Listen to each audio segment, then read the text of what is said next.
Tranquility Base here. The Eagle has landed. That's one small step for man, one giant leap for mankind. I occasionally think how quickly our differences worldwide would vanish if we were facing an alien threat from outside this world. And yet, I ask you, is not an alien force already among us? We must guard against the acquisition of unwarranted influence, whether sought or unsought, by the military-industrial complex. The potential for the disastrous rise of misplaced power exists and will persist.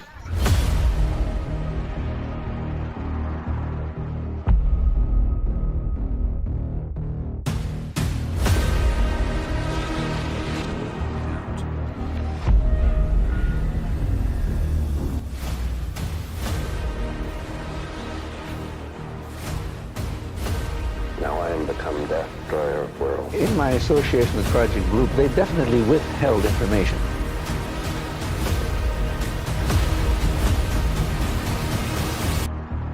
The whole fleet of them was on the ASA. They're all going against the wind. The wind's 120 knots. You solemnly swear or affirm that the testimony you are about to give is the truth, the whole truth, and nothing but the truth, so help you God. Do you believe that our government is in possession of UAPs? Absolutely.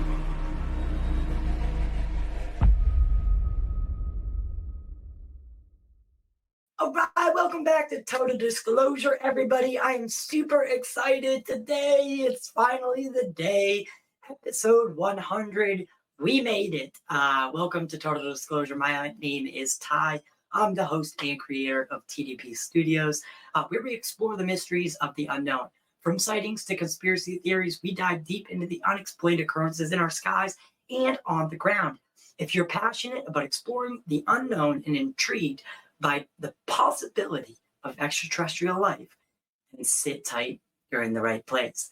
Don't forget to hit that like button, share with your friends and family, and don't forget to click the little notification button. It'll let you stay up to date with all the videos that we're doing and releasing, which is much more on YouTube and Rumble. And then as far as podcast services go, if you can rate the show on either Apple or Spotify, a written review on Apple really, really helps. It's free. And then also we have our newly revamped Patreon and YouTube memberships. You can help support the show. Take a step a little further. For the price of a cup of coffee per month, you can gain access to tons of benefits, including a yearly gift after 12 months, consecutive membership, early access to shows, ad-free content, private RSS feed, and private Discord community. Today, I have the wonderful honor of introducing one of my, at least mentors in filmmaking in the UFO community, and that is Serena DC.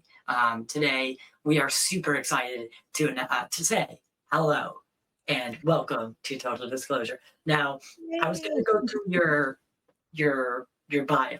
However, I decided last minute that I want you to talk about that because it's going to play into our conversation because we're both a part of the Hollywood Disclosure Alliance. So when we get to that part, it kind of clicks together and we can go from there. So, mainly what got you here to this seat talking to me about UFOs? That is an interesting story. That is a crazy story. So basically, I'd always been a believer, always believed in UFOs and ETs. And I'd spent so many years of my life looking up at the sky and never seeing anything. Nothing at all, no matter how hard I tried. And then it was COVID. And during COVID, I was binging movies. And then a little movie called Close Encounters of the Fifth Kind appeared on my TV screen. So I thought, okay, I'm gonna watch this, and it blew my mind that there was this possibility that you could actually initiate contact with extraterrestrials and invite them to come and appear to you. And so I went out to the countryside with my partner Evan at the time, and we went into the backyard, and I did what we call the Google Maps version of CE5, which is where you kind of meditate and show your position in the earth. And we were doing this with our eyes closed. And then when I finished the meditation, we opened our eyes and we looked at each other and laughed as if to say, oh my God, we're such idiots, as if that was ever going to work. And then it worked. It actually worked. And what we saw changed my life forever. So I saw a lot of people ask me to describe it. It's really hard. But it was like, if you can imagine a massive sheet of chrome, and it just appeared out of nowhere and wiggled across the sky. It was massive. It probably lasted 20, 25 seconds, and then it just disappeared. But there was no way that, like, we were in the countryside. They didn't even have like street poles anywhere. There was no way that that was from this earth. It had to come from somewhere else. It was crazy. When you say it was like, when you say it was, can you describe it again? Yeah, so it's weird. It was like, one way I could say is like, aluminum foil, right? A big sheet of silver, and it kind of just like appeared and like got bigger and bigger and like spread itself across the sky, and then it disappeared. But it wasn't something brief. It wasn't a little orb floating 10,000 miles away. It was right in front of our eyes, and it was very clear that there's some form of communication. We asked it to come, and then it came, right? And so, being an investigative filmmaker anyway, and like I had my own talk show where I interviewed celebrities about personal transformation and all this sort of stuff. I already had kind of like the means to be able to, I guess, make film. And so I actually went onto Instagram and I sent a DM, a direct message to Dr. Stephen Greer. And the weirdest thing was that when I sent the DM, he actually saw it and responded immediately and basically said to give him a call. And I wondered how the hell that could have come about. But then at the time he was following 40 people, and I looked at who he was following, and he was following me. I was going to say, he gives everybody. What? Yeah, I was going to say, because everybody else is like it's like a auto reply. Right, exactly. Or you go into obscurity somewhere in, general mail. So anyway, so he's like, let's chat. And so freaking out and having complete imposter syndrome, I dialed his number. I was in England actually at the time. And you're I dialed his number. Greer? Right. And my first phone call with Dr. Stephen Greer went for 3 hours, and we became fast friends on the phone. It was just the most mind-blowing, incredible conversation. And I don't know where I got the courage from, but at the end of the call, I said, I want to make a film with you about CE5. I want to come out and like come to one of your retreats and experience it. And I want to learn everything about you and like really go deep into like just who, what, when, where, why, And you know what he said? He goes, come to my house in Virginia. And so I did. And that's basically how my crazy career in this amazing genre began. Yeah. And to start it with a person of that caliber, right? Mind-blowing. I can't imagine, because you didn't just get, a lot of people with this subject, they have a sighting and then they go watch documentaries and then, they'll join UFO Twitter. You, however, you saw something. Hey. You saw something. And then next thing you know, you're on the line with one of the biggest names in ufology. Right. And you're like, all right, so I'm going to come to your house and we're going to make a movie about CE5 and like, it was crazy. It really was. But like, the more that time's gone by, the more films I've made. I think you've seen a couple, but we actually have 15 that we've made so far in the last 3 years that are all coming out over the next few months. And we have so many. I'll talk to you about some of them after. But I really get a sense that day, that moment when I saw what I saw, that was like the universe sort of intervening and saying, this is the path you're meant to be on. This is what you're supposed to be doing with your life, And so I gave away all of the celebrity stuff that I was doing, all the celebrity talk shows and reality shows. So I've stopped doing it, and I have dedicated my entire life to figuring out who they are, where they're from, and what they want with humanity.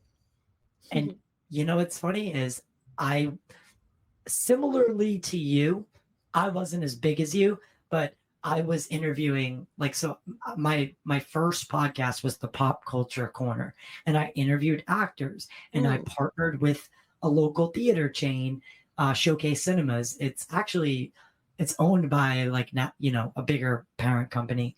And they're one of the bigger theater chains in the country, if not the world. Mhm. And I was interviewing actors for them, and then my mom died. And Oh, I'm sorry. yeah, it's weird to talk about, but in the room that day, I watched something leave. She was there, and then she wasn't. And I watched something leave the room. And I already had a UFO, and when I was 10, I had my UFO. For our listeners, they're gonna be like, "Oh, we don't want to hear this," but I had my UFO sighting. That first intrigued me at like age 11, and I back then had to go to the library. I came across Communion, all these books that like had flying saucers, and the literal thing I saw. So I got really really into it. But just it died out. It died out for me, and I went into I love movies. I love the art of cinema. So that's where I went down, and the day that my mother died, I was diverted onto a new path. I watched. It was like a moment of conversion, is what I call it. Right? Like everyone has yours is the thing in the sky. Right. When you called it in. That's your moment of conversion where you're like, holy shit. Right. It is real. I thought it was real, but it is real. It's real. Right. This is real. Yeah. And, you call it conversion moment. I call it a what the fuck moment. Yeah, exactly. Exactly. It's synonymous. Right. So it's funny because we both have you on a much bigger scale, but we have very similar ties in origin stories. Yeah, for sure. Yeah, for sure. origin. So, what sparked your interest, in CE5 specifically? Because there are a lot of I know you said you were looking in the sky all the time. How did you come across CE5? And did you how if you can't, can you explain the protocols for someone who doesn't maybe know what CE5 really is? Sure. Okay. So a bit of a history lesson first. So anyone that's into UFOs and ETs is probably aware that the way that the abductees say that they communicate with these beings is via telepathy. So if you ever encounter a grey, it doesn't open its mouth and start saying blah, blah, blah, blah, blah. It speaks to you in your mind and you speak to it back, right? Through what they call telepathy. So speaking through your mind and sending your thoughts to someone. And so that's something we've always believed is how extraterrestrials communicate. So Dr. Stephen Greer actually had his own abduction experience. He had a near-death experience, and then he was basically taken up into a craft.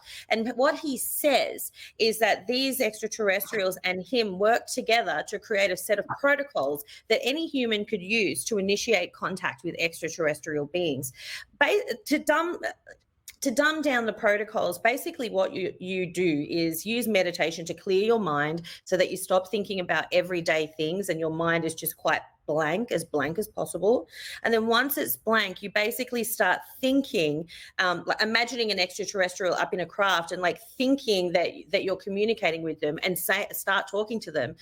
The messages you're meant to give to the extraterrestrials are that you're coming from a place of love and you're coming from a place of wanting to connect to further the hopefully the eventual integration of our species. So you're basically trying to send out intentions and saying, I love you, I care about you, I'm excited to meet you, this is a safe space. And then saying to them, I'm going to show you where I am in the world. And then if you feel comfortable showing yourself to me, then I would love to see you. Because the extraterrestrials do try and stay quite covert, as we know. And that I'm sure comes from a place of, one, not wanting to freak us out, but two, fear that they're going to get blown out of the sky. So if you can show them that you're friendly and that you're trying to communicate with them, you want to see them, then the next thing you do is explain where you are on the planet. I mean, like, as far as we know, they're in another dimension or they're in a completely different galaxy across the universe. And so you need to show them where you are. So you're supposed to first visualize our solar system, and then start zooming into the visual of the solar system till you reach Earth. Then when you see the big ball of Earth, start zooming in until you reach America or whatever country you're in. Then when you see America, zoom into your state. Then when you see your state, zoom into your suburb, and then eventually zoom into where you actually are. Like, actually visualize that you're looking down on yourself as though you were a drone looking down on you. Like a Google Earth, like that kind of thing, where you're Google Earth, exactly zooming in, and that's how I imagine it. If you wanted to know what picture I have in my head, it's exactly like Google Earth. So you do that, and after you've set the intention, then what I like to do is you've done it, you've put the call out. Now you just need to wait. So it's good to just sit down, look up at the stars, or look up at the sky. More than half of the UFO sightings that happen are during the day. Most of the best captures of UFOs have been during the day. So you can do this at any time of day or night. And that's kind of how you do it, and it works.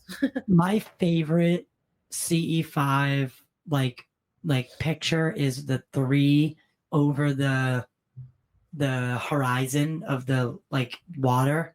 When the 3, it was like 1 or I can't remember if it was 2 or 3, but there's multiple craft appear over the water.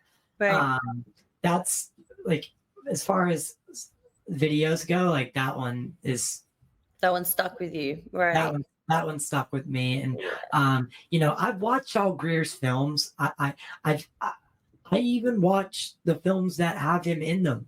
Like, I think, like Third Phase of the Moon made a movie, and it was like heavily featured Greer. So just because and that's the part of the community that I think we need to address, is this notion that just because you don't agree with everything someone says doesn't mean you shouldn't hear them out and listen to what they have to say. Right? Take what you need out of it, right? And be open to having the conversation, just like in the protocols that you just described, right? Open your heart, open your mind, and mainstream science, mainstream archaeology, they need to start doing these things. I say the same thing about Dr. Stephen Greer. Like, a lot of people have mixed emotions about him, and some agree with some things and not others. But I always like to use the analogy of Elon Musk and Tesla. Half the world loves Elon Musk. I'm part of that group. I think he's a weird, unusual character, but a visionary. But then there's a lot of people in this world that don't like him. Yeah, but at the end of the day, he created Tesla. And Tesla, there are millions of those vehicles around the world now, and they are helping us to conserve our environment. And so love or hate the messenger, but if the message is right and it's helpful for humanity, then that's the important thing. And Dr. Greer, he doesn't give a shit if people like him or if people hate him. He that's not his vibe. He don't give a. It's beneath him. He don't care. But he has this message. One thing I love about him, there's a lot of things that are questionable, but one thing I love about him is that he believes so strongly in CE5 and in the messages that he pushes forward, and he would die for those messages. He really would. What's funny? He really would, and I love that about him. What's funny is I'm having Michael Herrera, who is part of the Disclosure Project 2.0. Yeah, he gave his testimony during that, and I've been getting a lot of flack for it. People messaging me saying, "Don't have him on," don't do this, and I'm like, see, like in my mind, I'm as an observer, I'm like, this is the problem right here. It's like, I'm having the guy on, yeah. Well, I mean, you're an investigative journalist. You're an investigative filmmaker. Yeah. That's what you're doing right now. And if you were just going to show all the fluffy, rosy stuff, then that would make you a really poor investigator and a poor journalist and a poor filmmaker. You have to show the good, the bad, and the ugly. And you know what? Tyler. It's not up to you to convince people about what's real and what's not real. It's up to you to deliver the information and let people make those decisions themselves. Not having him on this show would be only giving half the story. Exactly. And that's exactly how I feel. And, I've had Mick West on the show, Jeremy McGowan, who's a very controversial figure. But I've also had people like Congressman Burchett on the show. Yeah. Steve Bassett. So it's like remote viewers, like Dr. Kimberly McGeorge. So like I just like talking to everybody, and again I'm searching. That's how we learn. That's how we learn. Exactly, right. Serena. Every conversation we have, even this conversation, both of us will come away having learned something new that we didn't know. And I think that's what's important. Like at the end of the day, ufology, the study of extraterrestrial life, I mean, there is no book that has all the facts. Like we're still learning. We're so at the beginning of this investigative journey. So the more voices contributing to it, the better. That's what I say. And I'll agree with you on that. I want to hear with the films that are out, right? Like Contact, the CE5 Experience, or We Are Not Alone, or the series The Visitors, or anything else you can grab from, whatever. But can you share any, unique experiences or encounters that influenced, your filmmaking or your perspective on UFOs during the filmmaking process? Oh my God, there's like a million. With you, we are not alone. What I wanted to do was basically give all of my viewers the ability to come along with me as I went and met some of the biggest experts in the entire world. So every single time that I interview somebody new, I learned, like I said before, I learned something new. And what I love about it is that it's like a massive puzzle, and each interview that I have is like another piece is filled in and another piece is filled in. And eventually, as time goes by, you really do start to develop your own perception of what you think is going on. Would you like to hear what I think is going on?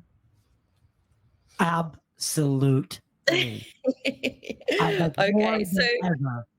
so I've spent a lot of time talking to abductees. I love talking to abductees because they're kind of like the people that have been on the front line. They've actually experienced contact. So they're not philosophizing about things. They've had an experience and they have a tale to tell. I've interviewed probably about 300 or 400 abductees now, and all of them tell very similar stories.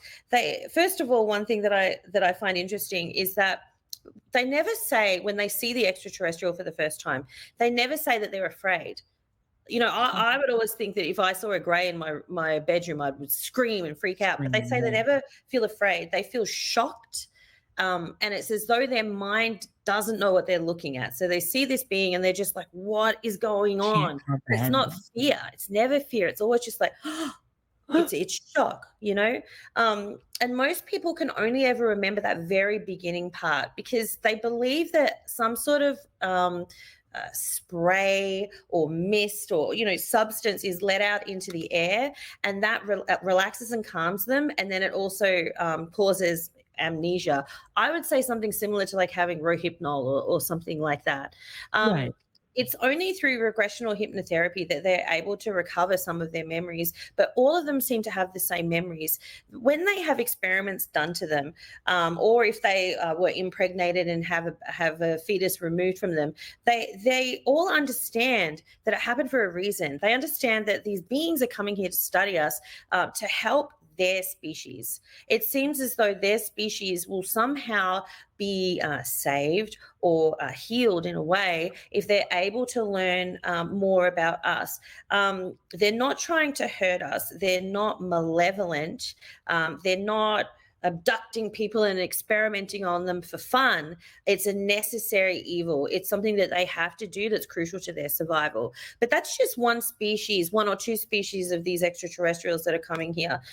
So whilst it's awful to be abducted and to be taken against your will and to have these things done to you, it appears as though for these abductees, for the most part, aren't angry, because even though it's traumatic, they feel like they're part of something bigger.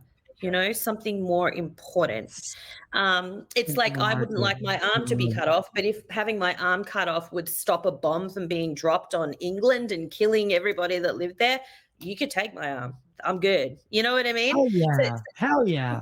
Right. So that's kind of like one aspect of it, which I've sort of, been able to get to after talking to lots of people. And then the other aspect is a lot of the times when people try and have telepathic communication with a being, they receive the same messages, and the messages seem to be that our environment is in a lot of trouble, and that if we don't do something soon, we'll reach the point of no return, and the human race will eventually succumb to that. And it's interesting because they're telling us this information because they want us to save our planet. But I don't think it's because they really want to save our species per se. You see, when you think of planet Earth, you need to think of it like a country on a planet. So if a bomb was dropped on Australia, like a nuclear bomb was dropped on Australia, all of the Earth would be affected by that. Our oceans would be poisoned. Our fish would be radioactive. We'd all basically be fucked. Okay. Right, and so the extraterrestrials look at Earth as this small part of a galaxy, and they're worried that if we do something catastrophic to Earth, the ripple effects of that will go into the galaxy and affect the galaxy. Well, that's what I've said. I've said this a million times on the show. It's not just, first off, it's not just our Earth, I think. But secondly, these weapons, they aren't just affecting Earth. We know this. We know that they destroy. I mean, Oppenheimer literally said it best himself. Like, I am become death. Right. Like the destroyer of worlds. Right. And it isn't our planet. What you said is so true. It's not. It's like, do the lions that run around the Serengeti in Africa own the Serengeti, or do they just live there? We don't own Earth. Nobody owns anything. We just live here, and we live on this small little portion of this huge galaxy. And but what we do affects them. And so I think that it's a nice fantasy to believe that extraterrestrials are obsessed with our well-being. I tend to think no. I think that they just want to make sure that the keepers of planet Earth keep it healthy. But there is a difference between being malevolent and indifferent. So what you're describing sounds like it's almost like some of these races are indifferent, right? Some of them may have our intentions, like they may want to see us succeed because, they are future versions of ourselves. And in order for them to exist, we do need to succeed. But there are other groups that are indifferent to us and are more concerned with the planet, the environment, because they have real estate here too. Exactly. I love the fact that you use the word indifferent. Let me tell you why I think this, why I think that they're just indifferent. Look at the way that the abductions occur. They take people, they take the DNA or whatever it is that they need, and then they bring them back. They don't kill the person, they bring it back. So therefore, there is definitely some level of not wanting to do harm per se. But at the same time, they're abducting us. It's the most traumatic thing that any person in the universe could ever go through. My God, taken against your will and operated on while you're paralyzed. Horrific, right? And so, they don't want to kill us, but they're not necessarily being, incredibly kind to us either. To me, that reeks indifference. Right. And also, if they really, really, really had an epic vested interest in becoming best friends with us, then don't you think they would have helped us to stop all of the shit that we're doing already? Not malevolent. I don't think they want to hurt us, but I certainly don't think they have this overwhelming desire to fix everything for us either. Right. And that's why so when I spoke with Dan Harari the other night for episode 99, which will be out by the time this episode comes out, obviously. Cool. But I was talking to him and I was like, we can't expect, we can no longer live in a world where mutually assured destruction is the only thing keeping us alive, because we are on a world that is teetering on the edge of the next Hitler, just the next person who just doesn't, who will take his ball and go home with it. And what I mean is he'll take us all with him, or her, you know, or them, or whatever. The person, you know, there's going to be that next, you know, Vladimir Putin. People think a lot about him already. I don't see him as that type, or anyone currently as the type to push the button. But look at Oppenheimer. I mean, you brought it up before, but it's true. Like if they wanted to, lights out. It could be lights out right now. Right. Absolutely. And think about this. Then we go down this line, and I want to talk to you about this, because what do you think? There's clearly a connection between, now maybe these civilizations, or some of them, have been here since the beginning of time, since before our arrival, etc., whatever, insert time period here.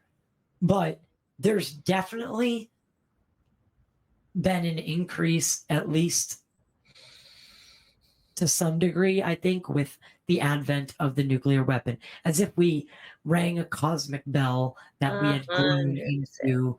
100%. And there's these cases where UFOs, either, you know, in Russia, turn on nuclear weapons and then turn them off, or in the United States, turn them off and then turn them back on. So can you comment? I know you had Bob Salas, you interviewed him. Yeah, he's a good friend. What do you think about this nuclear connection, and what do you have to say about it? Well, if you ask Bob, you know, I believe in a lot in what Bob says, because Bob is literally an experiencer. He's forming his theories based off his experience. And he feels as though they want us to know that they can control these weapons. They want us to be aware that if you turn them on, we're going to turn them off. So a lot of the time it's just been, I guess, kind of playing around and kind of like trying to demonstrate like their abilities. Again, and you know, anyone in this genre will tell you, in particular, Danny Sheehan, if you know who he is, human rights lawyer and big advocate for the UFO disclosure, will tell you that absolutely. If they wanted to kill us, we'd be dead. And that's if they wanted to nuke us, we'd be gone. But I think, you know, it's just preservation of this planet. Again, I think that they're kind of indifferent when it comes to the humans. They'd like for us to stay alive, but if we became extinct, do you think that the aliens would be crying and grieving for years? They just, you know, they've got their own lives and their own crap on their own planet to be dealing with, right? I think they genuinely just want to protect this planet. If you nuke this planet, then this planet is useless for the next however many hundreds of thousands of years.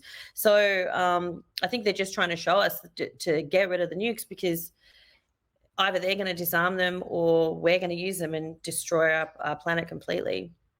Right. And they'll only go so far as to intervention. Well, I mean, people say that's their rule. I don't know if that's their rule. I think up until 2023 that they haven't intervened any further than we've seen. But with that said, correct me if I'm wrong, Tyler, but aren't we seeing more and more UFO in the sky now? Aren't we having more and more visitation experiences? Isn't our government gearing up to basically disclose that they've always had the UFOs? Why do you think that they would disclose now? I think. What do they know? What do they know that we don't know? I think they know something's coming. I think they This is my belief. This is my and this is why else would you do it? Why else would you disclose now when you tried to keep that lie secret for so many years? Like there has to be something coming, and I think that if they don't disclose now, then like there'll be an uprising. What would be labeled like on Twitter right now, like after the gutting of the amendment, the Schumer amendment, a lot of people are using the term chaotic disclosure. Catastrophic disclosure. Thank you. Catastrophic disclosure. And like if aliens show up or like if craft just say 13 craft were they just instant, enter our atmosphere, and they are over key locations, like the Great Pyramids. Because I don't think they'd come over the White House. I think they'd go to places like the pyramids, the step pyramids, these ancient sites. That's where they'd go. That's just the American government thinking that they're really important to ETs when really they're not. Right. That's Hollywood does that a lot too. I liked it a lot. I loved Arrival. I think Arrival is probably one of the best depictions of what would happen if aliens did show up unexpectedly. I think there would be tension between countries, politically. Like if the ETs didn't come out, I think that movie is a really, really, it's something every person in this field needs to watch, because it does give you this like perspective. I remember leaving the theater and like honestly being like kind of scared. Like I was like, shit, if that's how like we reacted, like that's not a good thing. So what you're saying is what I love. And I've said this before. You said it in your film. Are their hands being forced?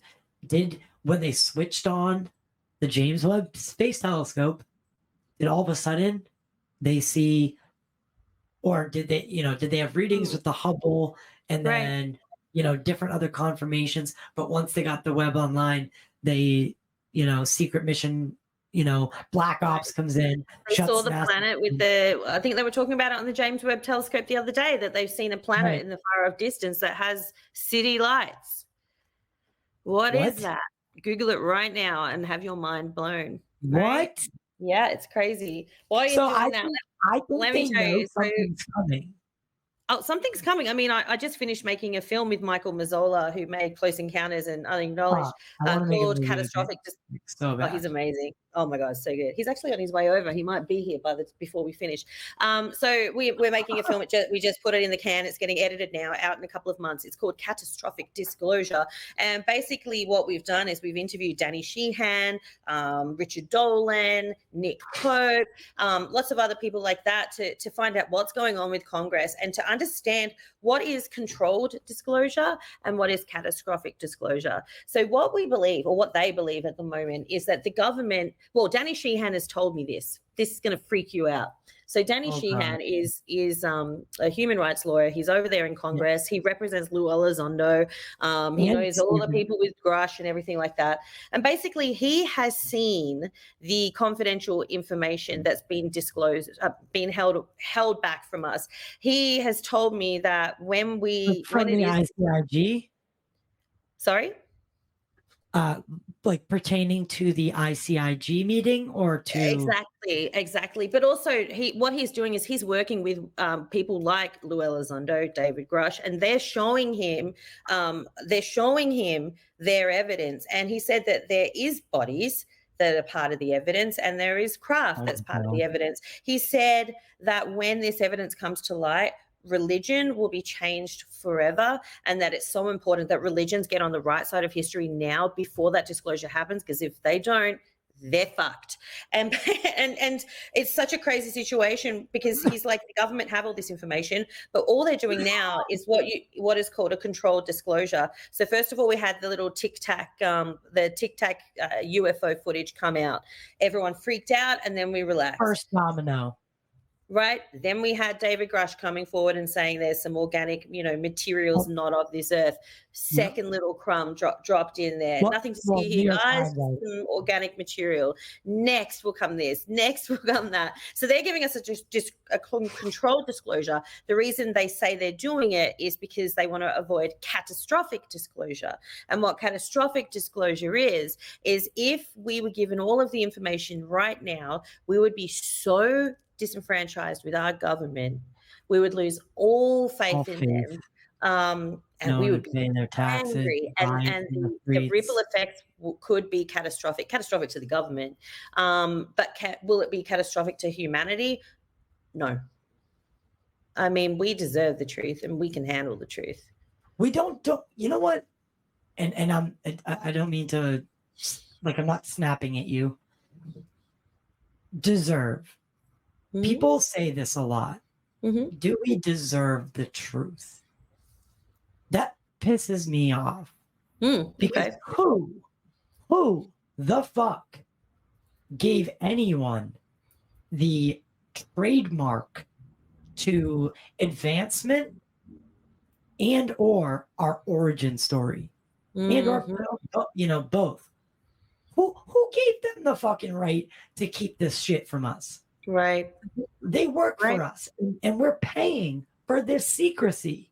Right. Right? My friend, Mr. Tim Burchett, always says the Pentagon hasn't passed an audit since the invention of the Pentagon. Right? They just, we are paying for this secrecy. Yeah. And I don't know if you've seen Dr. Stephen Greer's movie, The Lost Century, but that movie basically talks about the fact that just over 100 years ago, technology from outer space was put into our hands, technology that would have allowed us to not use coal, to not use oil, and to ergo not cause the terrible effects of climate change that we're seeing now. 100 years ago, we had that technology. 100 years ago, our government decided not to share that technology with the world. And because of that, we are so screwed. Do you think that we're so Truman, screwed. do you think that Truman fucked us? Because think about this.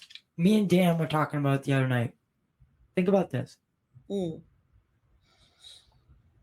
Sorry, I was just swallowing. Think about this.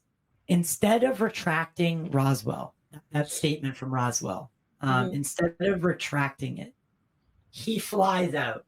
And we did this whole what if scenario that I think would be a great film. Like, because alternative history is in right now. I don't know if anyone's watching For All Mankind or watch things like Man in the High Castle, but alternative history is like, dude, it's amazing. I love it because it's like that what if scenario. Right. And Dan is it and alternative though, or is it just not happening in another dimension? Right. God, I'm falling in love with Serena DC but yeah, I love that you said that. So this alternative history thing that we like kind of pitched in our episode, and like then after the episode, we were like, dude, I think we were just onto something. So instead of retracting the article the next day, Truman instead flies out to RAAF, Roswell Army Airfield, because at the time that's what it was. Army and Air Force were still one. And had not split. The CIA hadn't been created yet, or I believe the CIA had not been created yet. Yeah, because the CIA was created 2 months after, or a couple months after Roswell, which is another peculiar aspect. But he goes out there, and instead of that tinfoil mess thing that we got, that whole thing, he announces to the world, we are not alone. And after World War II, right, peace is about to be there, right? We're right before the Cold War. He could have changed history and went down in the books as the greatest president in history with one flight. Right. And they had TV then. They could have done it. Truman could have pulled the trigger, but he chose. And then by the time Eisenhower gets there, he warns us, I've lost control of this thing. The military-industrial complex is completely taken over. I think JFK might still be alive if Truman makes that speech at Roswell Army Airfield or at the White House or at the Pentagon, wherever. So, I mean,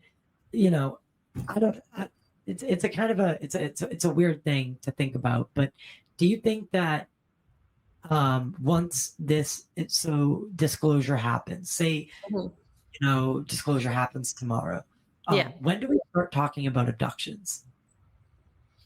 Wow, that's the interesting thing. And I worry, because for me, I think I think acknowledging that there's extraterrestrial life, like for us to finally figure that out, is such a joyous thing.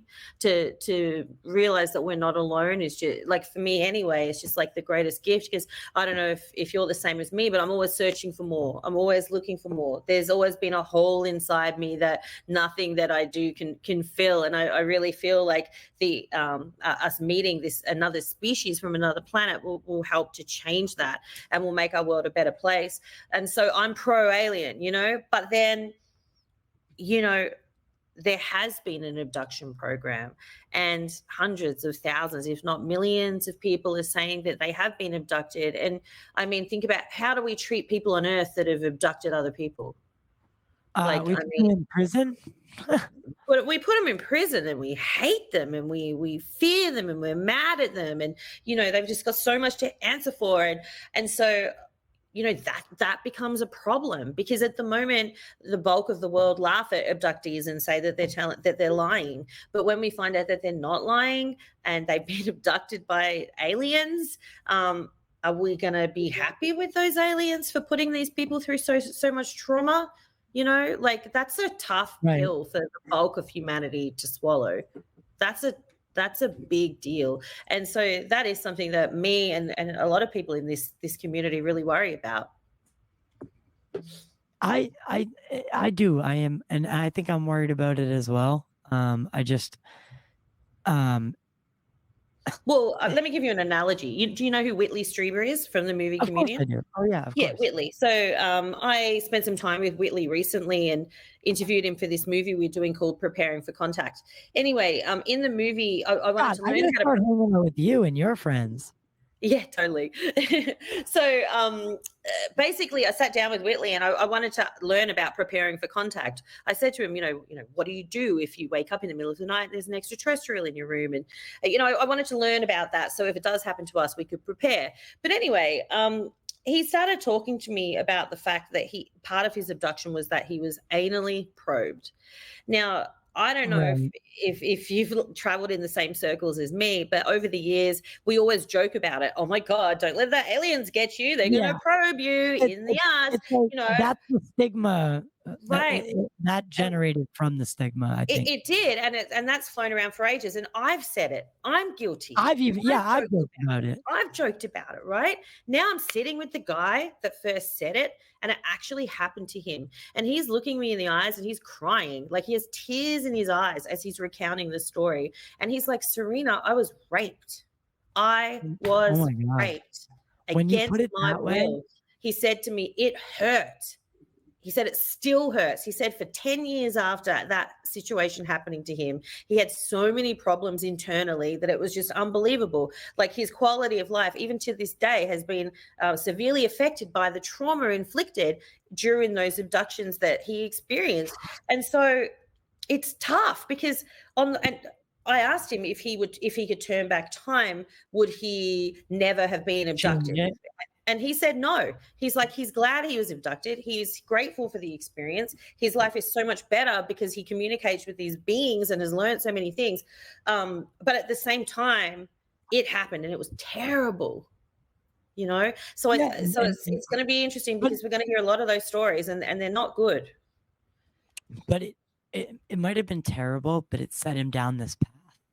Yeah, and he sees the greater good, but it doesn't take away from the fact that it also happened. So for me, like I said, I'm pro-alien. I know that they're doing these things for a reason, and it's not malevolent. But then on the other side, imagine if it happened to you. Imagine if it happened to your mom or your sister or your wife or your best friend or your daughter. Like, my God, you know? Yeah. No, first off, it's like, you know, us, you and I, we would believe them and we would comfort them, right? Totally. Like, because we know that this is real. This shit's real. Guys, I don't care what you say. This shit is real. All right. And if it isn't aliens, it's something, and it's something not from here. Something, and it's something not from here is doing that to millions of people. But my brother, your brother, you know, people who aren't into this, they would look. It's like that's like the last group who can say, that is literally probably the last group of people on Earth Yeah. that can say, I've been raped, and the police don't do a damn thing about it. Yep.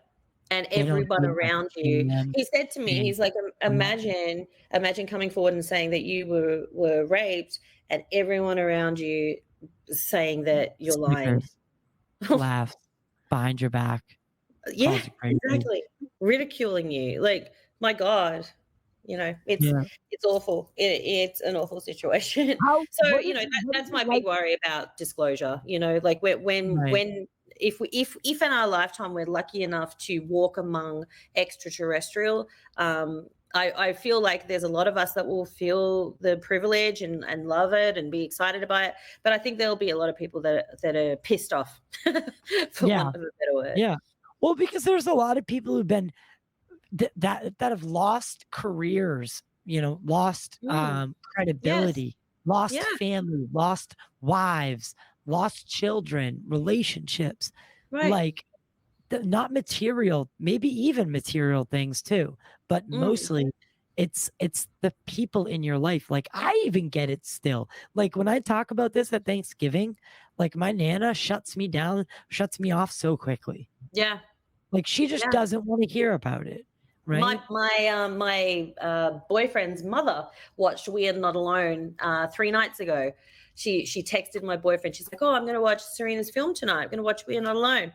And I was excited. I'm like, "Oh, cool. You know, I can't wait to hear what she thinks." And then 2 days had passed and he hadn't told me anything. So I said to him last night, I'm like, "So what'd your mum think of the movie?" And he's like, "Well, I didn't really want to tell you." And he's like, no, that's never a good start. She was like, "Well, it's not really my thing. It's not really my genre." It's just my God. I don't tell people what I do. And be like, I like some of it. It's like, thanks, Mom. Right. But yeah, like, I mean, like, they either believe or they don't believe. And if they don't, it's pretty, you know, it's pretty hard to convince them. Luckily, I have a girlfriend and family who are like super open to it all. Nice. And they love watching the show, and they get into it, and it's amazing. But that's great. So I mean, how is your own understanding of the UFO phenomenon evolved through your work in documentary filmmaking? So you know, when you first got into the subject to now, what are the major changes that you've seen in yourself and your notion of the phenomena?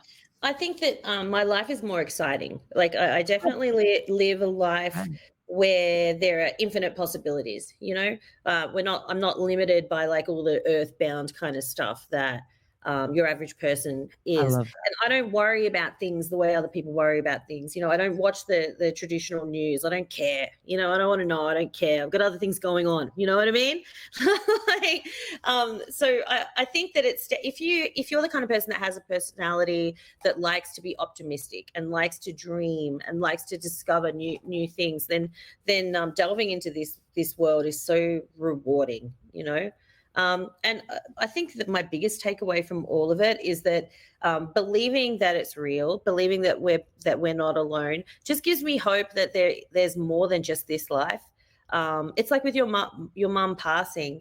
I'm sure that knowing that there is something after we die has given you comfort and has taken away a lot of the pain of loss that you would have felt if you were an atheist. You know what I mean? So much. Right.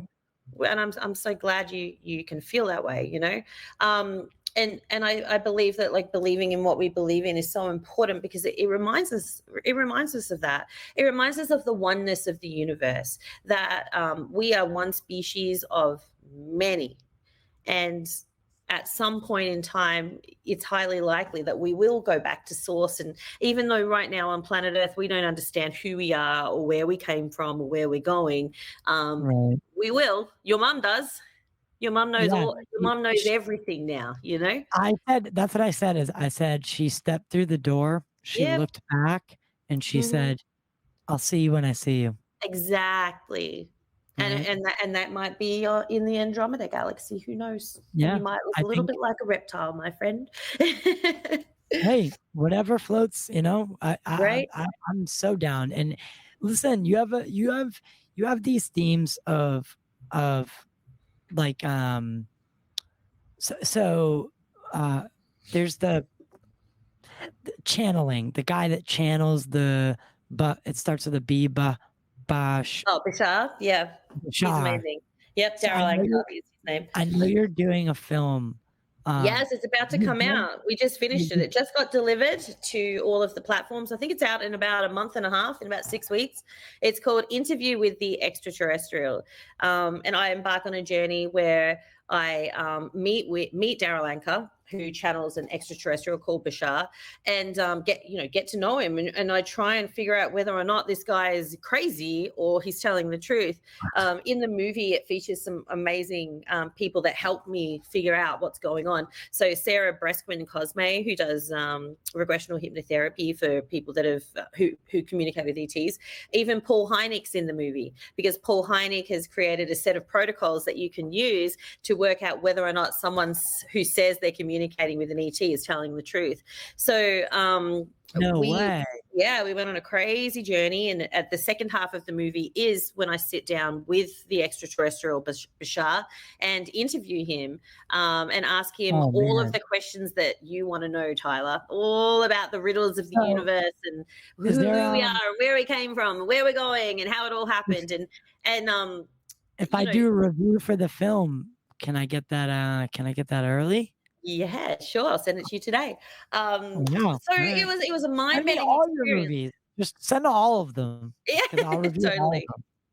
All of them. but honestly, it's a must-watch because, first of all, you the viewer have to decide whether you believe in him or not. Honestly, I walked away and I'm at sort of like 95%. I can't completely say it, but I'm at 95. Yeah, Sorry? I listened to him on Jimmy Church, and he sounds like a very genuine guy. He doesn't do the channeling thing during the episode, but he was set to do it at Stairway to the Stars. And so you've been in the room when it happens. I've been like this with him, like face to face, staring in his eyes, like literally, no one could have been any closer. Was it like? It was one of the first interviews he's ever done, like Bashar's ever done, with an interviewer on camera for a film. First one ever, actually. And I said to him, I'm like, why me? Like why? I said to Daryl, why me? And he goes, well, Bashar says that this is the right time and the right moment and the right place, and to disclose the following information. And he told me things he's never told anybody before that you can only see in the film. But oh my God, I get mind-blowing, mind-bending stuff, let me tell you. See, and that's what I wanted. This is what I aspire to do, is be doing what you're doing, is doing this full time. I mean, you like, I gotta ask, are you having the most fun that you've ever had? Yeah, I love my life. I love it. Like filmmaking sucks. It's really tiring, and it really does suck. It's a lot, and getting the money from investors, and dealing with staff and crew. Like I literally got back from a film shoot. I was in Mexico.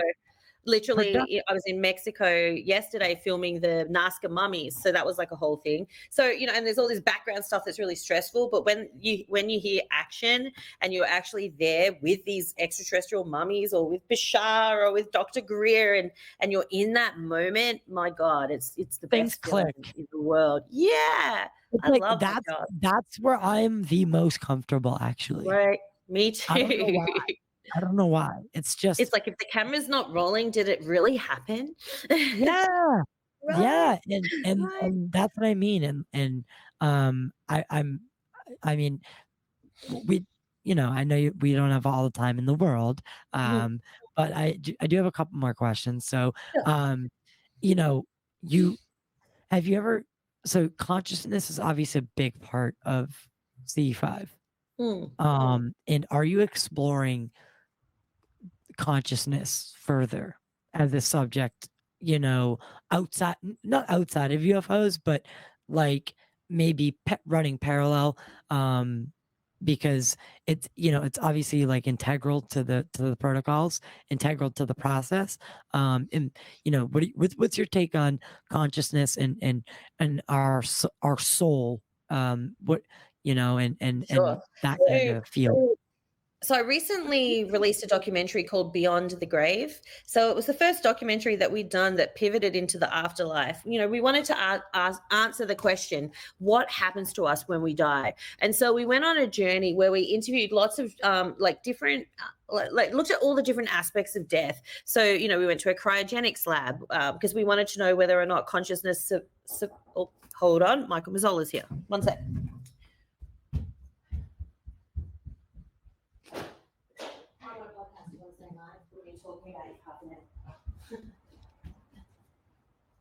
Cool. I'll have to wrap it up real soon as well. By doing this documentary on the afterlife, we actually met a guy called Dr. Eben Alexander. If you look him up, Dr. Eben Alexander is probably one of the most famous near-death experiences in the world. He was a neurosurgeon that did not believe in life after death. Didn't believe it. Okay. And then he went into a coma and he died. Oh, man. And whilst that happened, he actually went to the other place. And what was interesting was when he was over in this other place, he actually was with, human beings and animals, but also extraterrestrial. And when he came back, what he basically surmised about his experience is that our consciousness, when we die, goes back to one collective consciousness. And that's the consciousness of the entire universe. So the fact that he went back to source energy and he saw not only humans, but extraterrestrials really shows that connection between us and them as well. And could we be some sort of,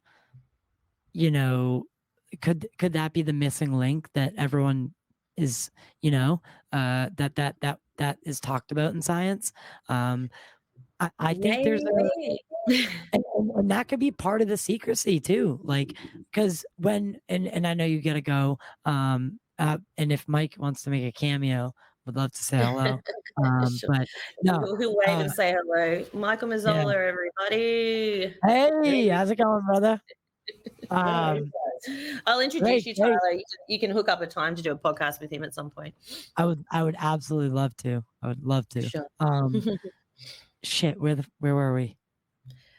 Consciousness, missing link. But yeah, look, honestly, I think when it comes to death and all of those sorts of things, I think that we know as much as we're supposed to know. We've chosen to come down here to Earth and have our human experience, and for us to really enjoy that, thoughts of that other place don't really hold too much weight. I also believe, after making that documentary, I really believe that if we knew for certain that there was an afterlife and it was amazing and all these great things happened when we were over there, I think that suicide rates would be on the rise. It's like, life sucks right now. I'm just going to press reset and go to the fancy place and hopefully be reborn somewhere cool. And so I think we know as much as we're supposed to know about those sorts of things. That's a holy shit. That's an aspect I've never even thought about. Well, it's true though, right? People would just be like, well, fuck this. I'm going to go to the next one. Click. Yeah. It's like when you're playing Candy Crush and you've used, 3/4 of all of your lives and you're not going to finish that episode. You're not going to be able to win that level. So you're just like, fuck it. And you reset, right? Yeah, I kind of think of it in the same way as that. And so I think it's good that there's a little bit of doubt there, because if we believed 100%, that button start looking pretty good. Yeah. And well, I think the human population has what I call alpha syndrome. So I think part of the secrecy is that not only do they don't want to admit that they aren't the top dog, like the United States government, military, with superpower, they're not the top dog. There's someone who can outmaneuver, fly with impunity through our skies and take us, and there's nothing that they can do about it. There's just nothing, right? And then what if, look, I'm losing my voice because I did a show this morning too.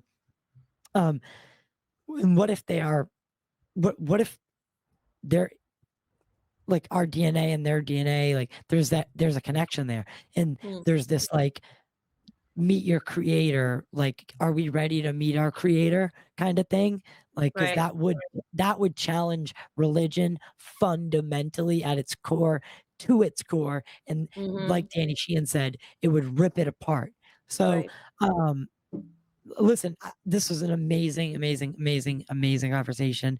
And I know you have so much stuff in the works. You know, what's going on next for you?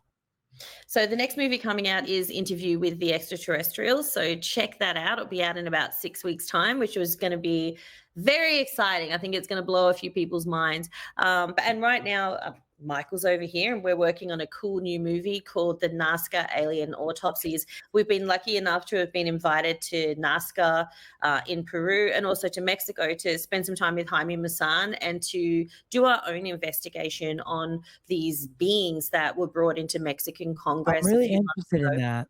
Yeah. So what we've already learned in the few days we've been over in Mexico has been absolutely life-changing. And one thing that's come about for us is a real feeling that we're in the middle of one of these controlled disclosure moments, because our government will have you believe that these beings are made of strange mixtures of animals and children's right? brains. But we've seen them now, and we've seen the scans, and we've spoken to the doctors, and we don't know what they are, but they're certainly not what they're claiming that they are. So we're in the middle of that investigation now, and we're excited to share that with the world as quickly as we can possibly get this damn thing out, you know? Right. Did you get to see them? Oh, we got to see him. We sure did.